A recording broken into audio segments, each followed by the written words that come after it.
नमस्कार, दिन भर की बड़ी खबरों में आपका स्वागत है। मैं हूं अंशिता श्रीवास्तव। आज इस बुलेटिन में बात होगी कांग्रेस के पीएम पर लगाए आरोपों की, भारत जोड़ो यात्रा के 86वें दिन की। जानेंगे कांग्रेस का कौन सा वादा बना बीजेपी की मुसीबत, पंजाब को लेकर क्या है बीजेपी की तैयारी। बात करेंगे कर्नाटक में कांग्रेस के वादे की, विवादित बयान के चलते घिरे अभिनेता परेश रावल की, और बुलेटिन के आखिर में बात होगी एम्स सर्वर हैक मामले में बड़े खुलासे की। लेकिन तमाम बड़ी खबरों से पहले एक नजर सुर्खियों पर। कांग्रेस अध्यक्ष मल्लिकार्जुन खड़गे का दावा, ईडी और सीबीआई के सहारे विपक्षी नेताओं को डरा धमका रही है बीजेपी। दिल्ली नगर निगम के लिए समाप्त हुआ चुनाव प्रचार, 4 दिसंबर को होगी वोटिंग, 7 को आएंगे नतीजे। बीजेपी, कांग्रेस और आप में कांटे का मुकाबला। फीफा कप के नॉकआउट चरण में पहुंचा जापान, स्पेन को जापान ने 2-1 से दी मात, जर्मनी हुआ विश्व कप से बाहर। शेयर बाजार की तेजी पर लगा ब्रेक, सेंसेक्स 416 अंकों की गिरावट के साथ 62,868 अंक पर हुआ बंद। निफ्टी 116 अंकों की गिरावट के साथ 18,696 अंक पर हुआ बंद। तो ये थी सुर्खियां, और अब बात आज की सबसे बड़ी खबर की। गुजरात विधानसभा चुनाव में जीत का परचम लहराने के लिए बीजेपी हर संभव कोशिश कर रही है, लेकिन मुख्य विपक्षी पार्टी कांग्रेस बीजेपी की हर कोशिश को नाकाम कर रही है। इतना ही नहीं, कांग्रेस बीजेपी के हर वार पर पलटवार भी कर रही है। ऐसे में अब पीएम मोदी के रोड शो को लेकर भी कांग्रेस ने बीजेपी को ही घेर लिया है। गुजरात चुनाव प्रचार के लिए पीएम मोदी ने गुरुवार को 50 किलोमीटर लंबा रोड शो किया। बीजेपी ने दावा किया कि पीएम के रोड शो में 10 लाख से ज्यादा लोग जुटे, जो कांग्रेस की भारत जोड़ो यात्रा में शामिल लोगों से भी ज्यादा है। बीजेपी के दावों पर कांग्रेस के मीडिया सेल के प्रमुख जयराम रमेश ने तंज कसते हुए जवाब दिया है। कांग्रेस नेता ने कहा कि प्रधानमंत्री नरेंद्र मोदी कितने बड़े इवेंट मैनेजमेंट गुरु हैं, ये 5 साल पहले लालकृष्ण आडवाणी साफ कर चुके हैं। 2017 में आडवाणी ने कहा था कि नरेंद्र मोदी मेरे चेले नहीं बल्कि दुनिया के सबसे बड़े और अच्छे इवेंट मैनेजर हैं। इवेंट मैनेजर में मोदी की कोई सानी नहीं है। कांग्रेस ने मोदी के रोड शो को इवेंट करार देते हुए कहा कि बीजेपी इवेंट कर रही है, जबकि कांग्रेस की भारत जोड़ो यात्रा एक मूवमेंट है। कोई भी इवेंट 2 से 3 घंटे या फिर 1 से 2 दिन का होता है। इवेंट 140 दिन और 12 राज्यों में नहीं चलता है। रोज 24 किलोमीटर चलना इवेंट नहीं है। मोदी चलकर दिखाएं, अमित शाह चलकर दिखाएं। जयराम रमेश ने G20 की भारत को मिली अध्यक्षता को लेकर कहा कि बीजेपी ऐसा प्रचार कर रही है जैसा ये पीएम मोदी के चलते हासिल हुई हो, जबकि ये क्रमवार मिलती है और इस बार ये भारत को मिलनी थी। इससे पहले जिस देश को भी अध्यक्षता मिली वहां इस तरह का नाटक नहीं हुआ जो मोदी सरकार कर रही है। भारत ने इंडोनेशिया से G20 की अध्यक्षता ली है। इंडोनेशिया को जब अध्यक्षता मिली तब वहां भी कोई शोर नहीं हुआ था। बीजेपी का काम हर मुद्दे का प्रचार करना होता है। मध्य प्रदेश में भारत जोड़ो यात्रा के पहुंचने के बाद से ही बीजेपी सरकार कॉमन सिविल कोड का मुद्दा जोर शोर से उठा रही है। सीएम शिवराज और गृह मंत्री नरोत्तम मिश्रा लगातार कांग्रेस से सवाल पूछ रहे हैं। इसे लेकर जयराम रमेश ने साफ कर दिया कि कॉमन सिविल कोड यात्रा का विषय नहीं है। बीजेपी चुनाव के वक्त ऐसा मुद्दा उठाती है जो ध्रुवीकरण को बढ़ावा देता है। इस मुद्दे पर वो अलग से मीडिया के हर सवाल का जवाब देने को तैयार है। अब कांग्रेस का कहना है कि भारत जोड़ो यात्रा मूवमेंट है, जबकि पीएम मोदी इवेंट कर रहे हैं। बीजेपी को भारत जोड़ो यात्रा खटक रही है, लेकिन यात्रा अपनी रफ्तार के साथ आगे बढ़ रही है और आज इस यात्रा ने अपना 86वां दिन भी पूरा कर लिया। तो कैसा रहा आज का दिन और यात्रा को किसका मिला साथ, जानने के लिए देखिए खास रिपोर्ट। कांग्रेस की भारत जोड़ो यात्रा ने आज अपना 86वां दिन भी पूरा कर लिया। मध्य प्रदेश में यात्रा के 10वें दिन भी लोगों का भारी हुजूम देखने को मिला और जनता ने राहुल गांधी पर जमकर प्यार बरसाया, जिसकी तस्वीरें कांग्रेस ने अपने ट्विटर हैंडल पर साझा की और इन तस्वीरों ने आम जनता का दिल जीत लिया। इसके अलावा आज राहुल गांधी ने मध्य प्रदेश में अन्य पिछड़ा वर्ग के प्रतिनिधियों से मुलाकात कर उनकी समस्याएं सुनी, जिसकी तस्वीरें भी पार्टी ने अपने ट्विटर हैंडल पर साझा की हैं। वहीं यात्रा के अब तक के सफर में राहुल गांधी के कई अंदाज देखने को मिले हैं। उसी कड़ी में आज भी कुछ अलग तस्वीरें सामने आई। एक तस्वीर में राहुल एक बुजुर्ग महिला के साथ नजर आए हैं। इस तस्वीर के साथ कांग्रेस ने लिखा, अम्मा तुम्हारा ही बेटा हूं और तुम्हारी ही सुनने के लिए हजारों किलोमीटर की पैदल यात्रा पर निकला हूं। बस ऐसे ही अपने मन की कहते रहना और अपने इस बेटे पर आशीर्वाद बनाए रखना। वहीं एक अन्य तस्वीर में राहुल गांधी एक कुत्ते के साथ नजर आ रहे हैं, जिसने अपने मुंह में फूलों का गुलदस्ता दबाया हुआ है। इस तस्वीर के साथ कांग्रेस ने लिखा, इस सफर के राहगीर हैं कई और हर राहगीर का स्वागत है। इन सब के अलावा आज राहुल गांधी को यात्रा के दौरान एक बार फिर महिलाओं और पूर्व सेनाधिकारियों का साथ मिला और सभी ने अपने विचार साझा किए। वहीं आज यात्रा ने आगर मालवा जिले में प्रवेश किया और अब यात्रा मध्य प्रदेश में अपने अंतिम पड़ाव पर है, जिसके बाद यात्रा नए प्रदेश राजस्थान में प्रवेश करेगी, जिसकी तैयारियां अभी से शुरू हो गई हैं। आज यात्रा में पूर्व सेनाधिकारी शामिल हुए और यात्रा के दौरान की कई खूबसूरत तस्वीरों ने भी लोगों का दिल जीता। जहां इस यात्रा की सफलता से कांग्रेस जोश में दिख रही है, तो वहीं बीजेपी की बेचैनी बढ़ रही है। वैसे सबसे ज्यादा परेशान तो इस समय बीजेपी गुजरात में दिखाई दे रही है, क्योंकि दूसरे चरण के मतदान से पहले कांग्रेस ने राज्य में बड़ा दांव चल दिया है। 182 विधानसभा सीटों वाले राज्य गुजरात की सत्ता पर काबिज होने के सपने हर दल देख रहा है, जहां बीजेपी 2.5 दशक से सत्ता पर काबिज है और अब 7वीं बार भी सत्ता हासिल करने के सपने सजा रही है। तो वहीं मुख्य विपक्षी पार्टी कांग्रेस बीजेपी का किला ढहाने की कोशिश में है। इन दोनों के अलावा आम आदमी पार्टी भी रेस में है। ऐसे में सभी दलों की तरफ से अलग अलग पैंतरे आजमाए जा रहे हैं। अब इन सब के बीच कांग्रेस ने जनता को लुभाने के लिए बड़ा फैसला लिया है और अपने इस फैसले के जरिए कांग्रेस ने गुजरात की बड़ी आबादी को साधने की कोशिश की है। 1 दिसंबर को पहले चरण की वोटिंग खत्म होने के बाद अहमदाबाद में कांग्रेस नेताओं की एक उच्च स्तरीय बैठक हुई, जिसमें मुख्यमंत्री और उप मुख्यमंत्री को लेकर चर्चा की गई। बैठक में फैसला लिया गया कि अगर गुजरात में कांग्रेस की सरकार बनती है तो पार्टी ओबीसी समाज से किसी को मुख्यमंत्री बनाएगी।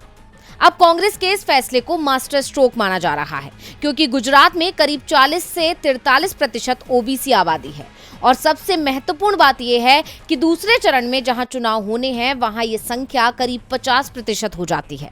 ऐसे में दूसरे चरण के मतदान से पहले कांग्रेस ने बड़ा दांव चल दिया है और ये पार्टी को बड़ा फायदा पहुंचा सकता है। जहां पहले ही कांग्रेस राज्य में भारतीय जनता पार्टी को कांटे की टक्कर दे रही है, वहीं अब कांग्रेस के इस फैसले से बीजेपी की मुश्किलें और ज्यादा बढ़ सकती हैं और दूसरे चरण के लिए मुकाबला ज्यादा कठिन हो सकता है। यानी दूसरे चरण को ध्यान में रखते हुए ही ये फैसला मतदान से ठीक पहले लिया गया है, जिससे मतदाताओं पर सीधा असर हो। अब देखने वाली बात होगी कि बीजेपी और आम आदमी पार्टी इस पर क्या प्रतिक्रिया देती हैं। कांग्रेस का कहना है कि अगर उनकी सरकार बनी तो राज्य में ओबीसी सीएम बनाया जाएगा। ऐसा करके कांग्रेस ने राज्य की बड़ी आबादी को साधने की कोशिश की है। कांग्रेस गुजरात पर फोकस कर रही है, लेकिन बीजेपी की नजर अब पंजाब पर लग गई है और पंजाब को साधने के लिए बीजेपी ने बड़ा फैसला लिया है। आखिर क्या है बीजेपी का फैसला, देखिए रिपोर्ट। पंजाब विधानसभा चुनाव से पहले पूर्व सीएम अमरिंदर सिंह ने कांग्रेस छोड़ दी थी, अपनी पार्टी बनाई, बीजेपी के साथ गठबंधन किया, लेकिन कोई सीट नहीं जीत पाए। खुद भी पटियाला से चुनाव हार गए। अमरिंदर सिंह की पार्टी कोई कमाल नहीं कर पाई तो उन्होंने कमल थाम लिया, बीजेपी में शामिल हो गए। सुनील जाखड़ को भी कांग्रेस ने विधानसभा चुनाव से 6 महीने पहले हटा दिया था। उनकी जगह नवजोत सिंह सिद्धू को पार्टी की कमान सौंपी गई। नाराज जाखड़ भी चुनावों के बाद बीजेपी में चले गए और आज बीजेपी ने कांग्रेस से पार्टी में आए नेताओं को बड़ी जिम्मेदारी दी है। बीजेपी ने अपनी राष्ट्रीय कार्य समिति का विस्तार किया है, जिसमें 3 लोगों को जोड़ा गया है। पंजाब से कैप्टन अमरिंदर सिंह और सुनील जाखड़ के साथ यूपी से स्वतंत्र देव सिंह पार्टी की राष्ट्रीय कार्यकारिणी के सदस्य बनाए गए हैं। इसके साथ ही कांग्रेस के पूर्व प्रवक्ता जयवीर शेरगिल को भी बीजेपी में आने का इनाम मिला है। बीजेपी ने उन्हें यहां भी पार्टी का राष्ट्रीय प्रवक्ता बना दिया है। पार्टी की राष्ट्रीय कार्यकारिणी में 5 विशेष आमंत्रित सदस्यों को भी जोड़ा गया है, जिनमें से एस राणा, गुरमीत सिंह सोढ़ी, मनोरंजन कालिया और अमनजोत कौर रामूवालिया पंजाब से हैं। उत्तराखंड के मदन कौशिक के साथ ही छत्तीसगढ़ के विष्णुदेव साय को भी विशेष आमंत्रित सदस्य बनाया गया है। पार्टी ने जिन 9 नेताओं को जिम्मेदारी दी है उसमें से 6 पंजाब के हैं और इनमें से भी अधिकांश कांग्रेस छोड़कर बीजेपी में आए हैं। कांग्रेस से बीजेपी में शामिल हुए अमरिंदर सिंह और सुनील जाखड़ को पार्टी ने राष्ट्रीय कार्यकारिणी में जगह दे दी है, जिसे पंजाब के लिए बीजेपी का बड़ा दांव माना जा रहा है, जिससे कांग्रेस और आप की दिक्कतें बढ़ सकती हैं। लेकिन कर्नाटक में तो कांग्रेस ने ही बीजेपी की दिक्कतें बढ़ा दी हैं और अपना वही वादा दोहरा दिया है जो उसने हिमाचल और गुजरात की जनता से किया है। तो क्या है वो वादा, देखिए खास रिपोर्ट में। राजस्थान और छत्तीसगढ़ दोनों ही कांग्रेस शासित प्रदेश हैं और दोनों ही जगह पुरानी पेंशन स्कीम लागू है। ऐसे में अपने इस फैसले के जरिए कांग्रेस हर बीजेपी शासित राज्य में सरकार को घेर रही है और उसकी मुश्किलें बढ़ा रही है। ऐसे में कांग्रेस ने पुरानी पेंशन स्कीम का मुद्दा अब कर्नाटक में भी छेड़ दिया है, जहां चुनाव होने में अब अब 6 महीने से भी कम का समय रह गया है। ऐसे में राज्य में चुनावी दांव पेच अभी से चल रहे हैं और सभी दलों ने अपनी तैयारियों को रफ्तार दे दी है।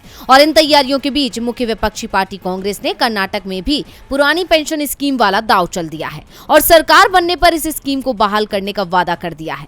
इससे पहले हिमाचल और गुजरात में भी कांग्रेस ये वादा कर चुकी है और बीजेपी की मुश्किल बढ़ा चुकी है। कांग्रेस ने नई पेंशन योजना में रकम को शेयर बाजार में लगाने का आरोप लगाते हुए कहा कि ये सेवानिवृत्ति के बाद कोई वित्तीय सुरक्षा नहीं देती है। कांग्रेस विधायक और केपीसीसी प्रचार समिति के अध्यक्ष एमबी पाटिल ने कहा कि कांग्रेस ने पेंशन के मुद्दे को अपने घोषणा पत्र में शामिल करने का फैसला किया है और अगर हम सत्ता में आते हैं तो इसे लागू करेंगे। इतना ही नहीं, पाटिल ने महाराष्ट्र और कर्नाटक के बीच चल रहे सीमा विवाद का जिक्र करते हुए आरोप लगाया कि दशकों पहले मामला खत्म होने के बावजूद महाराष्ट्र की भाजपा सरकार जानबूझकर इस मुद्दे को उठा रही है।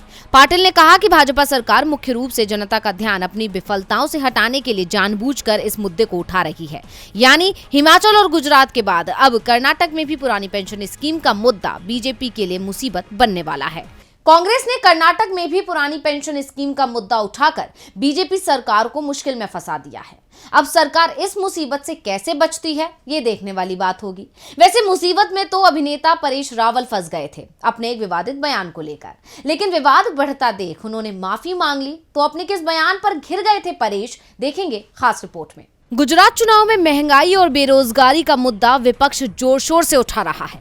बीजेपी के पास इसका कोई जवाब नहीं है। ऐसे में बीजेपी नेता इन मुद्दों पर बात करने से ही बच रहे हैं। गुजरात में बीजेपी के स्टार प्रचारक परेश रावल से जब महंगाई को लेकर सवाल हुए तो इसका जवाब उन्होंने बलसाड की रैली में देते हुए जो कहा, उससे बीजेपी ही मुसीबत में घिर गई। परेश रावल ने कहा, गैस सिलेंडर महंगे हैं, कभी ना कभी उनकी कीमत कम हो ही जाएगी, लोगों को रोजगार भी मिलेगा, लेकिन दिल्ली की तरह ही अगर रोहिंग्या और बांग्लादेशी आपके आसपास रहने लगे तो क्या होगा? गैस सिलेंडर का आप क्या करोगे? बंगालियों के लिए मछली पकाओगे? गुजरात के लोग तो महंगाई को सहन करेंगे। परेश रावल का ये बयान सोशल मीडिया पर वायरल हो गया। लोग उन्हें ट्रोल करने लगे। सवाल उठ रहे थे कि परेश रावल एक धर्म के साथ अब बंगालियों को भी अपमानित कर रहे हैं। ऐसे में जब परेश रावल पर सवाल उठे तो उन्होंने दबाव में आकर माफी मांग ली। अपनी सफाई में उन्होंने कहा कि मछली कोई मुद्दा नहीं है, क्योंकि गुजराती भी मछली पकाते खाते हैं। बंगाली से मेरा मतलब अवैध बांग्लादेशी और रोहिंग्या से है, लेकिन किसी को मेरे बयान से ठेस पहुंची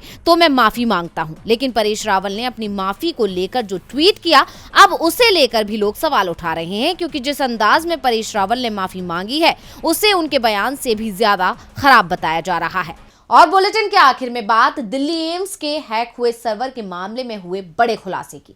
मोदी सरकार साइबर सिक्योरिटी को मजबूत बनाने के लिए नए नए नियम ला रही है, लेकिन हैकर्स सरकार के दावे की कलई खोल रहे हैं।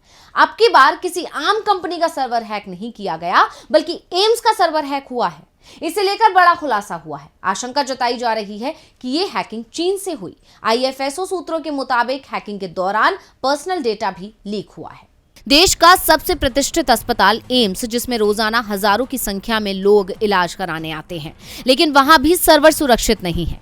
एम्स के सर्वर को 5 दिन तक हैक रखा गया था। अब इस मामले में बड़ा खुलासा हुआ है। कहा जा रहा है कि इसमें चीन का हाथ है। एम्स से लीक हुआ ये डेटा डार्क वेब के मेन डोमेन पर भी होने की संभावना है। दरअसल dark web world wide web का एक हिस्सा है, जहां हैक हुआ या अवैध डेटा उपलब्ध होता है। डार्क वेब पर हैक किए गए डेटा को अवैध रूप से बेचा और खरीदा भी जाता है। बताया जा रहा है कि डार्क वेब पर एम्स के डेटा को लेकर चर्चा और डील चल रही थी। इतना ही नहीं, डार्क वेब पर एम्स का डेटा 1600 से ज्यादा बार सर्च किया गया। इनमें से कई यूजर्स नेताओं और सेलिब्रिटीज के डेटा को खरीदने का इंतजार भी कर रहे थे।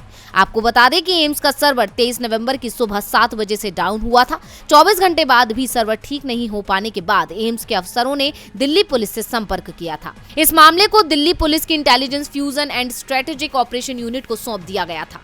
आशंका जताई जा रही थी कि एम्स का सर्वर हैक हुआ है। आईएफएसओ सूत्रों ने बताया कि एम्स के 5 सर्वर हैक हुए थे। हालांकि अधिकारियों का कहना है कि कोई डेटा लीक नहीं हुआ है। वहीं जो 5 सर्वर हैक हुए थे, एफएसएल उनकी जांच कर रही है। संभावना जताई जा रही है कि भारत के बाहर से हैकिंग हुई है। हैकर्स कुछ सबूत भी छोड़ गए हैं। ये सबूत आगे की जांच के लिए काफी अहम माने जा रहे हैं। अब देखना होगा कि जांच में क्या निकलकर सामने आता है। क्या वाकई इस हैकिंग के पीछे चीन का हाथ था? तो आज इस बुलेटिन में बस इतना ही। देखते रहिए डीवी लाइव। नमस्कार।